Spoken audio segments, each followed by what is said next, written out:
السلام عليكم ورحمة الله وبركاته. عاملين ايه حبايب قلبي؟ يا رب تكونوا كلكم بخير. النهاردة ان شاء الله يوم جديد من عند الفراخ بتاعتنا. النهاردة يومنا ال20.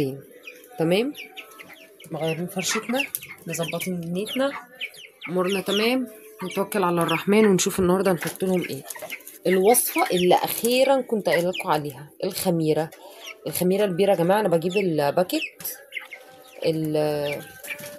انا والله ما عارفه وزنه قد ايه بالظبط. المهم يعني انا بجيب الباكيت. عندنا شركه النشا والخميره هنا، بجيب منها الباكيت. ببتدي ان انا اقطع مكعبات صغيره، وكل مكعب بلفه في ورقه واحطه في كيس واحطه في الفريزر. انا ما بستغناش عنها على طول في بيتي للمخبوزات. طبعا مش قادره اقول لكم، هي اصلا دي اصل المخبوزات. الخميره التانية البودر ما اعرفش، بحسها هنا لا، مش هي دي، مش بتديني النتيجه اللي انا عايزاها. طيب انا هنا بستخدمها في طبعا خميره بيطري، بس بيطري بس هي دي. انا بستخدمها كل دوره، ما بستغناش عنها. طيب ايه الشرط اللي انا اعمله عشان استخدم الخميره؟ ان ما يكونش عندك اسهالات. لان لو استخدمت الخميره وانت عندك اسهالات، الدنيا هتخرب بقى منك خالص، فهتدينا نتيجه عكسيه. بدل ما انت عايزه زياده وزن، الاسهال هيزيد معاهم والدنيا هتبوظ معاهم والاوزان هتقع. فلازم تتاكدي ان انت ما عندكيش اسهالات في الفراخ بتاعتك. تمام. انا كل اللي هعمله على كل واحده من الجردلين دول هحط مكعب خميره ومعلقه عسل. معلقه عسل اسود، معلقه من العسل الاسود. تمام.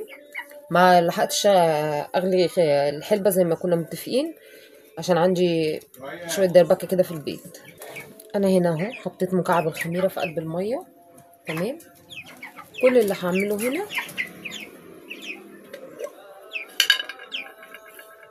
ان انا هزود قد معلقة عسل اسود كده في قلب المية،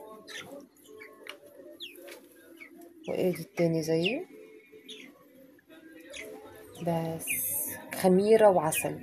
طبعا بقى عندك حلبة غلياها حطي طبعا، برضو خلي كوباية مثلا كده وقسميها على 2، وحطي هنا شوية وحطي هنا شوية. الحلبة من روافع الوزن الممتازة ممتازة. والعسل برضو روافع وزن. الخميرة طبعا برضو حطينا عشان الوزن. فبصوا الخلطة دي كده من الآخر من الآخر بصراحة يعني، اللهم بارك، بتجيب معايا نتيجة حلوة قوي كل دورة. أنا هنا بقى أسيب الخميرة تدوب على مهلها دي بس تقليبة كده لحد ما نحضر العلف مع بعض. أنا بقى مش عارفة، ابني تعبان اليومين دول. يا حبيبي، كان بيلعب كورة، فجاء بدل ما يشوط الكورة شط بير، شط حجرة كبيرة. فمن ساعتها صوابعه بتورم وألم، وأروح المستشفى نعمل أشعة مفيش حاجة. طبعا مستشفى التأمين حدث ولا حرج يعني. أروح المستشفى نعمل إشعة يقولي ما فيهاش حاجة، رجله كويسة ما فيهاش حاجة. الولد رجله بتورم، الوضع مش حلو خالص، نايم بيتألم. طب ايه؟ مفيش بقى. وبعدين انا في نفس اليوم اللي هو اتعمل فيه كده انا اخدته ورحت على المستشفى. طبعا رحت على مستشفى الطلب عندنا. ايه يا دكتور؟ عمل الاشعه، لا رجله كويسه ما فيهاش حاجه، الاشعه كويسه. طب ده مش قادر يدوس على رجله، معلش هي كدمه بس شديده شويه. طب تمام. رحت كتب له على علاج واجازه. طب انت كاتب له على اجازه؟ ماشي.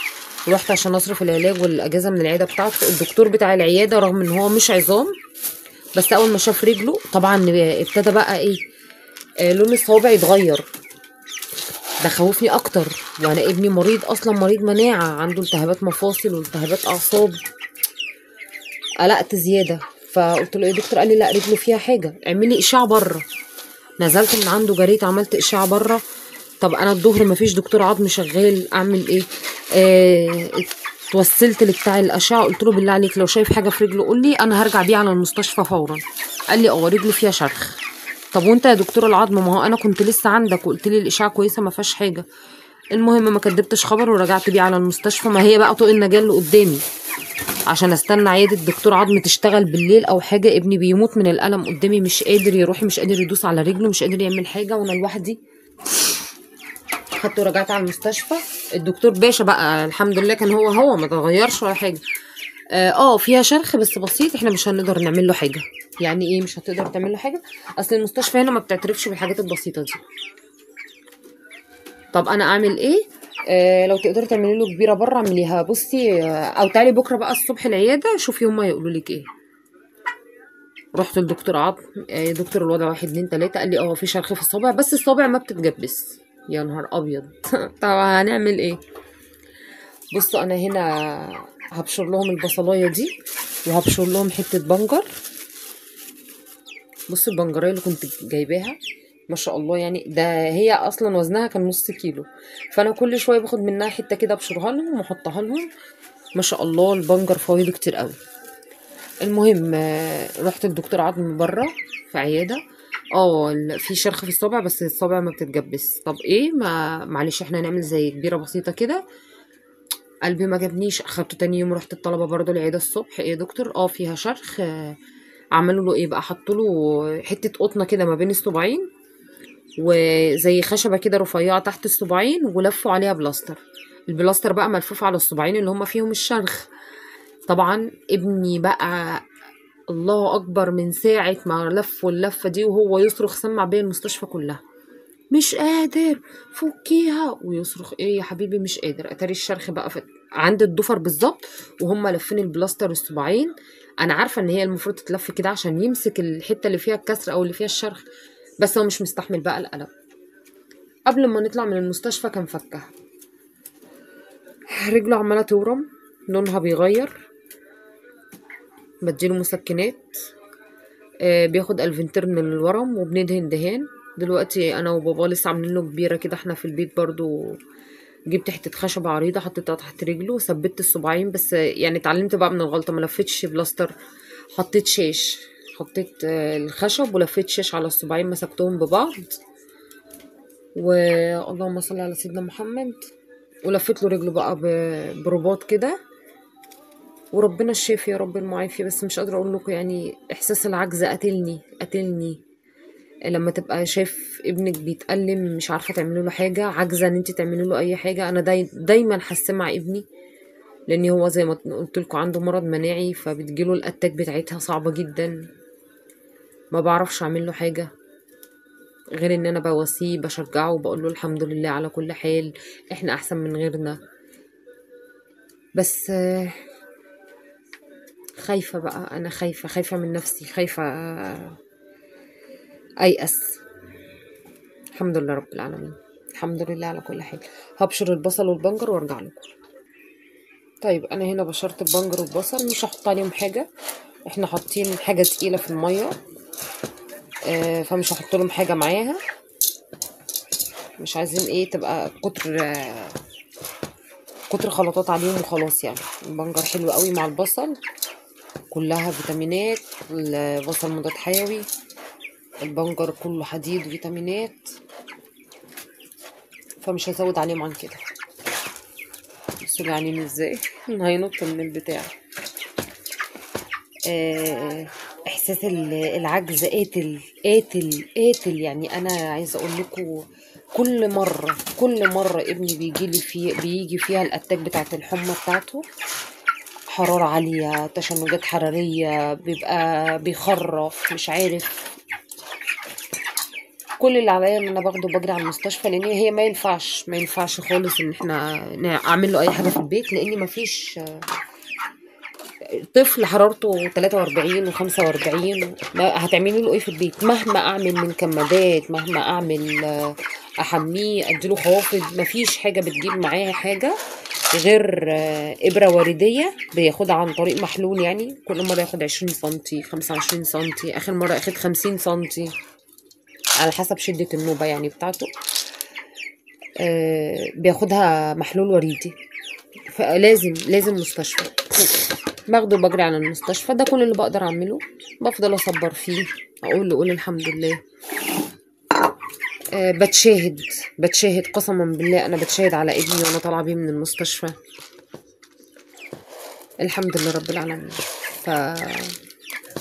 ممكن تشوفوا موضوع رجله ده حاجه تافهه قوي يعني وبسيطه، وان شاء الله تعدي ان شاء الله. عشان في ربنا كبير، الحمد لله رب العالمين. عندنا باكتر من كده، عشان في ربنا كبير ان هي تعدي ان شاء الله وهيبقى بخير وهيبقى كويس.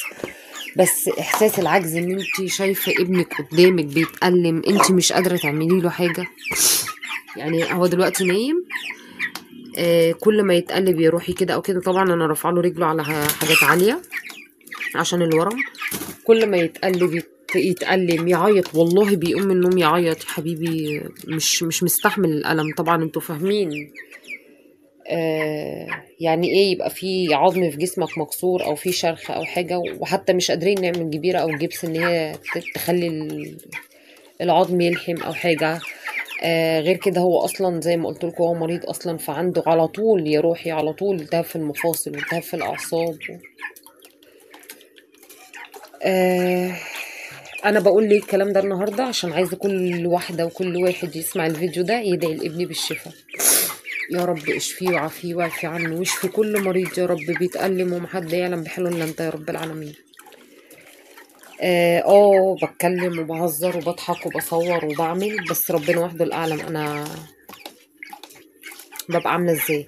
انا دايما بقول له انت بطل، قول الحمد لله، احنا الحمد لله كويسين، بننام في البيت قاعدين مع بابا وماما، في غيرنا قاعد في المستشفى قاعد على اجهزه، وبوري له نماذج وبقول الحمد لله رب العالمين، بصبره وبصبر نفسي ودايما الحمد لله في كل حال، الحمد لله في الصحه وفي المرض، في السراء وفي الضراء، وبفضل اشجعه وبفضل اقول له الكلام ده.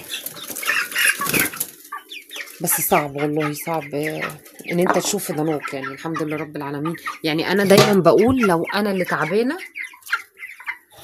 لو انا مثلا عندي المرض ده مش هبقى تعبانه زي ما انا تعبانه وشايفاه هو بيتألم وانا مش عارفه اعمل له حاجه، فاهميني؟ ده كان فيديو النهارده، الحمد لله اليوم العشرين بتاعهم عدى على خير، الحمد لله رب العالمين. حتى لو انا يومي ما كانش بخير، بس ما كانش ينفع ما اصورلكوش الناس اللي مستنيه عشان تمشي معايا يوم بيوم، عشان تعرف تحط ايه لفراخها النهارده او تعمل معاهم ايه بكره. ما كانش ينفع اقصر معاهم خالص. دعوتكم ليحيى بالشفاء. عارفه ان هو ممكن يعني تقولوا لي ايه يعني واقع على رجله جنب موضوع الحمى ده، بس الحمد لله رب العالمين. هو زي ايه احساس العجز اللي تملكني ده مش قادره اقاومه يعني، بس ان انا شايفه ابني بيتألم مش عارفه اعمل له حاجه. ربنا يا رب ما يحطكم في الموقف ده ابدا يا رب، ويشفي كل مريض يا رب، ويبارك لكم في اولادكم وفي صحتهم وفي عمرهم. ابنك تعبك شويه، معلش استحملي التعب، صدقيني يستاهلوا. الحمد لله، انا دايما بصبر نفسي اقول الحمد لله، طالما بيناموا وبيقوموا في حضني الحمد لله رب العالمين، احنا بفضل ونعمه، ما فيش عيل قاعد في مستشفى، ما فيش عيل قاعد على جهاز، الحمد لله رب العالمين. ربنا يبارك في صحتهم وفي عمرهم، راضيين بقضاء الله. بس هو حته ان انا شايفه ابني بيتألم بس مش قادره اعمل له حاجه، دي مموتاني حرفيا. فالحمد لله رب العالمين، الحمد لله. معلش لو طولت عليكم النهارده، معلش لو نكدت عليكم، بس خلاص انتوا بقيتوا عيلتي التانية. كل اللي طالباه منكم ان انتوا تدعوا بالشفاء لابني والشفاء لكل مريض يا رب، يا رب اشفيه واشفي كل مريض يا رب، اشفي كل مريض بيتألم يا رب، ما يعلم بحاله الا انت يا رب. اشوفكم بكره في فيديو جديد، استودعكم الله الذي لا تضيع ودائعه، والسلام عليكم ورحمه الله.